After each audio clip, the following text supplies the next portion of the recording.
Hello everyone, welcome back to the channel.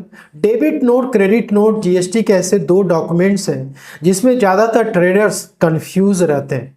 GST portal पे इसका किस तरीके से ट्रीटमेंट करना होता है, जब तक इसके पीछे के कॉन्सेप्ट को हम नहीं समझ लेंगे हमारे लिए मुश्किल हो जाता है कि कहाँ पे हमें डेबिट नोट दिखाना है, कहाँ पे हमें क्रेडिट नोट दिखाना है। तो डेबिट नोट और क्रेडिट नोट क्या होता है, डेबिट नोट क्रेडिट नोट कब इशू किया जाता है और कौन से केसेस में इसे इशू किया जाता है, और एक जीएसटी में रजिस्टर्ड पर्सन की टैक्स लायबिलिटी पे डेबिट नोट और क्रेडिट नोट का क्या इम्पैक्ट पड़ता है, इन सारी बातों को हम वीडियो में डिस्कस करेंगे।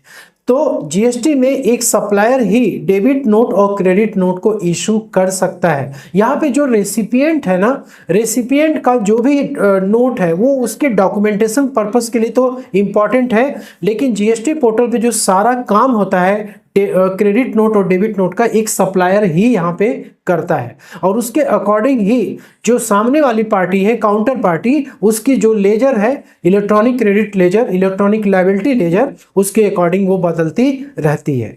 तो देखिए, जब एक सप्लायर डेबिट नोट को इशू करता है तो उसकी टैक्स लायबिलिटी क्या होती है, इंक्रीज होती है, ठीक है। और यदि वो क्रेडिट नोट इशू करता है तो उसकी टैक्स लायबिलिटी क्या होती है, डिक्रीज होती है। जीएसटी के रिटर्न्स के पॉइंट ऑफ व्यू से मैं यहाँ पे बात कर रहा हूँ दोस्तों। एग्जांपल के लिए मान लीजिए कि यहाँ पे बी जो है वो ए को कोई गुड्स सप्लाई करता है, तो बी जो है ए का क्या हो गया, सप्लायर हो गया, और ए क्या हो गया, बायर हो गया। अब यहाँ पे ए क्या करता है, जो गुड्स इसके पास आया है इसको अब क्या करता है, ये सी को सप्लाई करता है। तो ए सी के लिए क्या हो गया, सप्लायर हो गया, और यहाँ पे जो सी है वो क्या हो गया, बायर हो गया। अब देखिए यहाँ पे डेबिट नोट क्रेडिट नोट किस तरीके से काम करेगा। अब मान लीजिए कि ए के पास कोई भी गुड्स रिसीव हुई, अब उस गुड्स में बिकॉज ऑफ सर्टेन रीजंस जो कि हम आगे डिस्कस करेंगे, उसने मान लीजिए कि उस गुड्स को वापस कर दिया बी को, यानी कि इसने रिटर्न्स कर दिया। तो जब रिटर्न्स यहाँ पे होता है दोस्तों, तो बी क्या करेगा, बी यहाँ पे एक सप्लायर है, तो वो क्या करेगा, क्रेडिट नोट को इशू करेगा, ठीक है, राइट। अब यहाँ पे ये जो ए है ये अपने डॉक्यूमेंटेशन पर्पस के लिए डेबिट नोट बना देगा, लेकिन वो जीएसटी पोर्टल पे इस डेबिट नोट का कोई भी इंफॉर्मेशन इसको देने की जरूरत नहीं है। यहाँ पे जो बी है जो कि इसका सप्लायर है, ये क्रेडिट नोट इशू करेगा, उसको वो अपडेट करेगा, तो जीएसटी पोर्टल पे ए के रिकॉर्ड में वो शो होने लगेगा। कैसे होगा वो सब कुछ अभी हम देखेंगे आगे। अब यहाँ पे क्या हुआ कि जो सी ने ए से माल खरीदा था, सी ने भी क्या किया, इसको रिटर्न्स कर दी। तो यहाँ पे ए क्या है, सप्लायर है, तो ये भी क्या करेगा, एक क्रेडिट नोट इशू करेगा, क्योंकि यहाँ पे जो ए की जो लायबिलिटी है ना, जो पेमेंट उसको करना है, वो क्या हो जा रहा है, कम हो जा रहा है। अब देखिए यहाँ पे क्या होगा, अगेन जो ए है वो क्रेडिट नोट इशू करेगा, जीएसटी पोर्टल पे उसको उसकी डिटेल्स को डालेगा, क्योंकि इससे ए की लायबिलिटी क्या हो जाएगी, कम हो जाएगी, ठीक है। अब यहाँ पे जो सी है वो अपने रिकॉर्ड में डेबिट नोट मेंटेन कर लेगा कि, तो डॉक्यूमेंटेशन पर्पस के लिए डेबिट नोट एक रेसिपिएंट यानी कि बायर मेंटेन कर सकता है, लेकिन एक सेलर जो है, जो सप्लायर है, उसको जीएसटी पोर्टल पे क्रेडिट नोट अपडेट करना होता है। इसके बाद हम बात करते हैं कि डेबिट नोट और क्रेडिट नोट को कब इशू किया जाता है, इसकी टाइम लिमिट क्या है। देखिए होता क्या है कि जनरली मान लीजिए कि आपने किसी पर्टिकुलर मंथ में, लेट सपोज कि आप जो प्रीवियस मंथ का एग्जांपल ले लीजिए, अक्टूबर मंथ ले लीजिए। अक्टूबर मंथ में आपने किसी को सप्लाई करी और उसी मंथ में उस पर्सन ने क्या किया, गुड्स को रिटर्न कर दिया। आपने जब सप्लाई की तो आपने इनवॉइस तो रेज कर दिया। अब इसके बाद उसी मंथ में आपका जो बायर है, रेसिपिएंट, उसने गुड्स को वापस कर दिया, तो आप उसी मंथ में क्या करते हैं, क्रेडिट नोट जनरेट कर देते हैं। तो जब आप जीएसटी रिटर्न्स को फाइल करते हैं तो उस टाइम पे आपको अपनी जो ओरिजिनल जो वैल्यू है वो तो दिखानी पड़ती है GSTR1 में, और साथ में आपको उसके अगेंस्ट में जो क्रेडिट नोट आपने इशू किया होता है उसको अपडेट करना होता है। एक तो हो गया सेम मंथ की बात। दूसरा सिचुएशन यहाँ पे होता है कि आपने अक्टूबर मंथ में सप्लाई कर दी, लेकिन उस मंथ में आपका कोई रिटर्न ही नहीं आया। नेक्स्ट मंथ में वो क्या कर रहा है, गुड्स को रिटर्न कर रहा है, ठीक है। तो होता क्या है कि यहाँ पे टाइम लिमिट काफ़ी इंपॉर्टेंट होती है। यदि क्रेडिट नोट की हम बात करें, किसी भी पर्टिकुलर फाइनेंशियल ईयर की बात करें, जैसे 23-24 की आप बात कर लीजिए, तो उस मंथ की जो भी क्रेडिट नोट अभी तक आपकी पेंडिंग रही हैं, ठीक है, आप क्या कर सकते हैं, इसके लिए देखिए टाइम लिमिट है। तो इसकी जो टाइम लिमिट है वो है 30 November of the next financial year as पर सेक्शन 16(4) के अकॉर्डिंग क्या है, आप 30 नवंबर तक इसका आप क्रेडिट नोट जो है डिक्लेयर कर सकते हैं, क्योंकि इससे आपकी टैक्स लायबिलिटी क्या होती थी, माइनस हो जाती है। लेकिन दोस्तों डेबिट नोट की यदि बात करें, मैंने क्या बताया, डेबिट नोट से आपकी टैक्स लायबिलिटी क्या होती है, बढ़ती है। तो जहां पर टैक्स लायबिलिटी को घटाने की बात होती है वहां पे गवर्नमेंट अपने रूल्स को निकाल देती है, टाइम लिमिट निकाल देती है। लेकिन जहां पर उसको टैक्स लायबिलिटी लेना होता है, जहां पे आपको उससे टैक्स कलेक्ट करना है, उसके लिए यहाँ पे कोई भी टाइम लिमिट नहीं है। आप जो है सेक्शन 34(3) को यदि देखेंगे तो डेबिट नोट आप कभी भी डिक्लेयर करके आप उसका पेमेंट कर सकते हैं, और उसमें आपको इंटरेस्ट अमाउंट भी जोड़ना होगा। काफी इंपॉर्टेंट है कि डेबिट नोट और क्रेडिट नोट कौन कौन से केसेस में इशू किए जाते हैं सप्लायर के द्वारा। पहला केस तो ये है कि जो इनवॉइस वैल्यू है वो जब एक्चुअल वैल्यू से एक्सीड कर जाता है। जैसे आपने गुड्स सप्लाई किया, आपने इनवॉइस इशू कर दिया, अब उस इनवॉइस में आपने जो भी वैल्यू डिक्लेयर की है, इनवॉइस वैल्यू मतलब टैक्सेबल वैल्यू प्लस टैक्स का अमाउंट, ठीक है।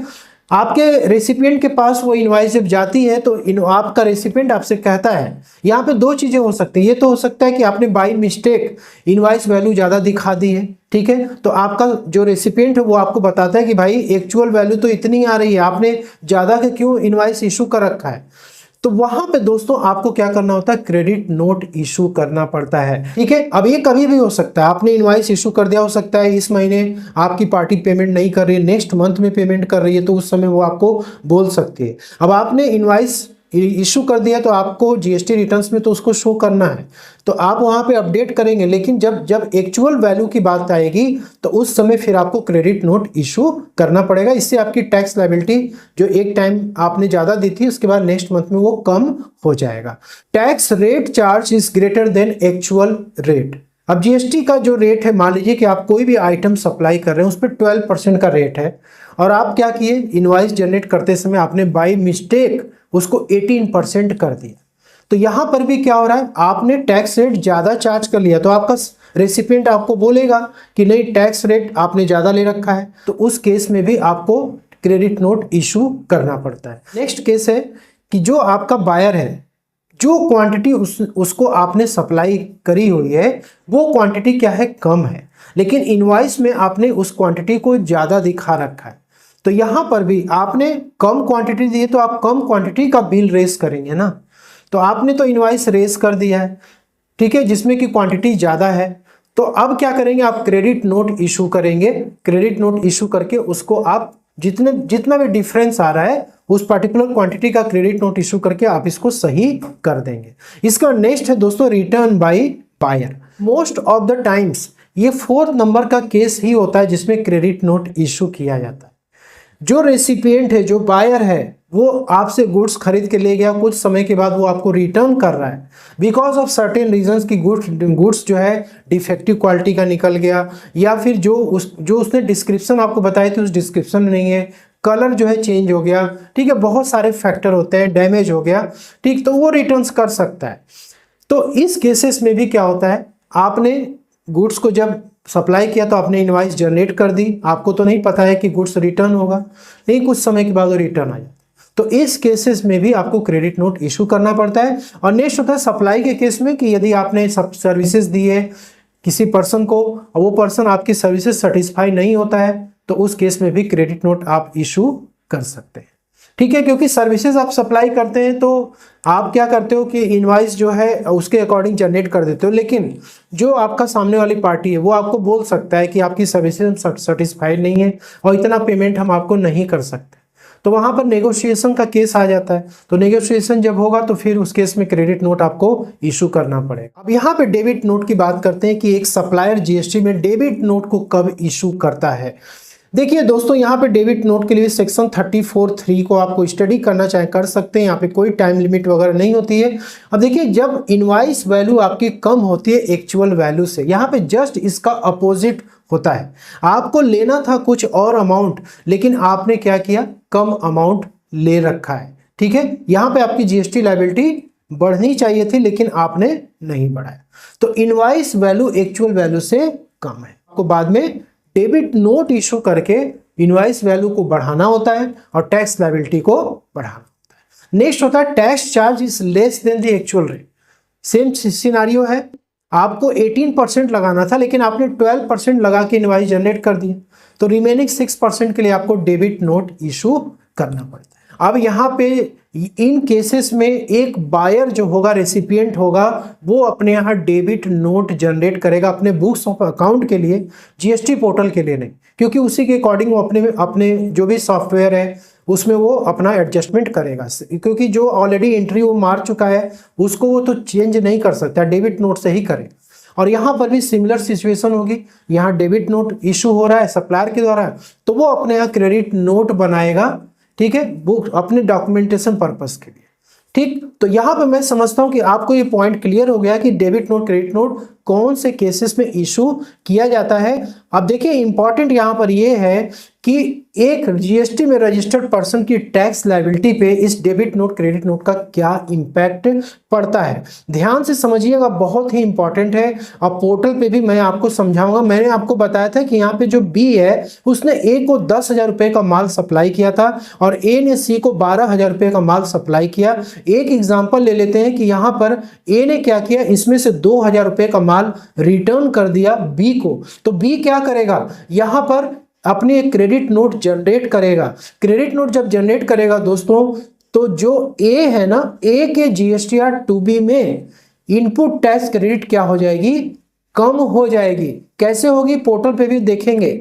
इसी तरीके से जो ए है, अब यहाँ पे इसी तरीके से सी का एग्जांपल है, सी ने लेट सपोज कि यहाँ पे 2,000 रुपये का माल वापस कर दिया, तो अब ए क्या करेगा, क्रेडिट नोट इशू करेगा। तो यहाँ पर ए अपने जीएसटीआर 1 में इस क्रेडिट नोट को अपडेट करेगा, तो इसकी टैक्स लायबिलिटी क्या हो जाएगी, कम हो जाएगी, ठीक है, जीएसटी लायबिलिटी इसकी रिड्यूस हो जाएगी। और सिमिलर इंपैक्ट जो है सी के जीएसटीआर 2B में देखने को मिलेगा। तो क्रेडिट नोट हो डेबिट नोट हो, उसे अपडेट करने के लिए आपको यहाँ पोर्टल पे आना होता है। सिंपली यहाँ पे क्या करेंगे, जो ये आपका जीएसटीआर 1 है इसको आप व्यू करें पहले, ठीक है। तो यहाँ पे आप देख सकते हैं क्रेडिट नोट और डेबिट नोट का एक पॉइंट यहाँ पे आ रहा है, मतलब कि एक ऐसे पर्सन जिसको कि आपने गुड्स की सप्लाई की और उसने आपको रिटर्न्स कर दिया, तो उस केस में आप यहाँ पे किस तरीके से अपडेट करेंगे। ठीक, तो यहाँ पर आप क्या करेंगे, इसको आपको क्लिक करना होता है। ठीक, आप यहाँ पे क्लिक करेंगे तो यहाँ पे देखिए पार्टी ऑलरेडी एडेड है, यहाँ ऐड रिकॉर्ड्स का देखिए ऑप्शन होता है, ये अनचेक्ड है, ये चेक आप होते हुए आपको मिलेगा। ठीक, अब यहाँ पे क्या करेंगे, इस प्रोसेस नोट पे आप क्लिक करेंगे तो जो है क्रेडिट नोट नंबर एक आपको जनरेट करना पड़ता है। ठीक, यदि आप इस क्रेडिट नोट पे क्लिक करते हैं तो आपको डिटेल्स यहाँ पे दिख जाती है। ठीक ठीक, अब यहाँ पे क्रेडिट नोट नंबर, जैसे इनवाइस नंबर आप डालते हो वैसे क्रेडिट नोट नंबर आपको डालना होता है, डेट और नोट टाइप क्रेडिट, और आपने कितने की नोट वैल्यू यहाँ पे दिखा रखी है, कितने रुपए वैल्यू का गुड्स जो है आपको वापस आया है, ठीक है, वो आपको यहाँ पे मेंशन करना पड़ता है। और यहाँ पर आपको टैक्सेबल वैल्यू उसका जीएसटी रेट मेंशन करना। तो यहाँ पर आपकी क्रेडिट नोट ऐड हो जाती है। ऐसे ही आप जो है ऐड रिकॉर्ड पे क्लिक करके आप बाकी सारे क्रेडिट नोट को भी आप ऐड कर देते हैं। यदि आपका डेबिट नोट है तो वही प्रोसेस है, आपको यहाँ पे टैक्स लायबिलिटी यदि आपको इंक्रीज करनी है तो आप डेबिट नोट के लिए भी यही सेम सिचुएशन फॉलो कर सकते हैं। अब यहाँ पे क्या हो रहा है दोस्तों, ये जो इनवाइसेस हैं, ये आपकी इनवाइसेस यहाँ पे आपको अपडेट करनी पड़ती है, जो B2B इनवाइसेस होती हैं। इसके बाद आप क्या करते हैं, अपनी समरी को लेट सपोज कि आपने व्यू किया, ठीक, और यहाँ पर आपकी टोटल टैक्सेबल वैल्यू यहाँ पे आ जाती है, और यहाँ पे कितना आपका जीएसटी ड्यू है जो कि आपको पे करना है, ये सारा अमाउंट यहाँ पे आ जाता है। तो यहाँ पर आपको क्रेडिट नोट और डेबिट नोट का एडजस्टमेंट देखिए यहाँ पे दिख रहा है, ये 9B का जो टेबल नंबर है इसमें आपने अपडेट किया था क्रेडिट नोट, ठीक है। तो यहाँ पे टोटल 5 क्रेडिट नोट अपडेट था जो कि मैंने आपको दिखाया था। अब आप यहाँ पे देख सकते हैं दोस्तों कि ये माइनस में शो कर रहा है, मतलब आपकी जो टैक्सेबल वैल्यू है वो क्या हो रही है, कम हो रही है,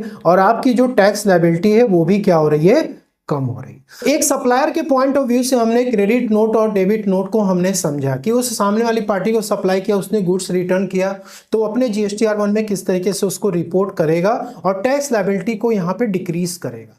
लेकिन दोस्तों आप सप्लायर हैं, आप जीएसटीआर 1 फाइल कर रहे हैं, तो आपने भी किसी को माल वापस किया होगा ना। तो जब आप किसी पर्टिकुलर पर्सन को आपने माल वापस किया है तो वो अपने जीएसटीआर 1 को जब फाइल करेगा तो वहां पे वो क्रेडिट नोट दिखाएगा, तो आपके जीएसटीआर 2B में वो अपडेट होगा। अब यहाँ पे जीएसटीआर 2B को जब आप ओपन करेंगे तो आपको यहाँ पे एक चीज दिखेगी, आप यहाँ पे देख सकते हैं ITC available credit note should be net off against the relevant ITC available against the heading GSTR 3B। ठीक है, GSTR 3B में आपको जो भी इनपुट टैक्स क्रेडिट अवेलेबल होती है, जैसे कि आप यहाँ पे देख सकते हैं, ये आपकी टोटल ITC दिखेगी जो अवेलेबल होगी। लेकिन जब आपने सामने वाले को माल वापस कर दिया है और वो अपने यहाँ GSTR 1 को फाइल किया, उसमें उसने क्रेडिट नोट अपडेट किया, तो आपके GSTR 2B में यहाँ पे ये रिफ्लेक्ट कर रहा है कि इतना अमाउंट आपके ITC में से क्या हो जाएगा, माइनस हो जाएगा। ठीक है, तो यहां पर आपकी इनपुट टैक्स क्रेडिट जब कम होगी तो आप क्या करेंगे, आपको जीएसटी का पेमेंट एक्स्ट्रा करना पड़ेगा कि नहीं करना पड़ेगा, क्योंकि ऑलरेडी आपने क्या कर रखा है, आपने लेट्स हो सकता है कि आप इसकी इनपुट टैक्स क्रेडिट पहले ही ले चुके होंगे, तो अब यहाँ पे माइनस हो रहा है। या फिर ये भी हो सकता है कि आपका सेम मंथ में यदि ये सिचुएशन हो रही है तो आपकी नेट कितनी आ रही है इनपुट टैक्स क्रेडिट, वो यहाँ से पता लग जाती है। तो उम्मीद करता हूं कि आपको डेबिट नोट क्रेडिट नोट का कॉन्सेप्ट क्लियर हो गया होगा। यदि फिर भी कोई इससे रिलेटेड आपको क्वेश्चन है तो आप कमेंट में पूछ सकते हैं, या व्हाट्सएप नंबर भी दिया हुआ, व्हाट्सएप पे भी क्वेरी कर सकते हैं। तो मिलते हैं अगले नेक्स्ट वीडियो में, तब तक के लिए जय हिंद जय भारत।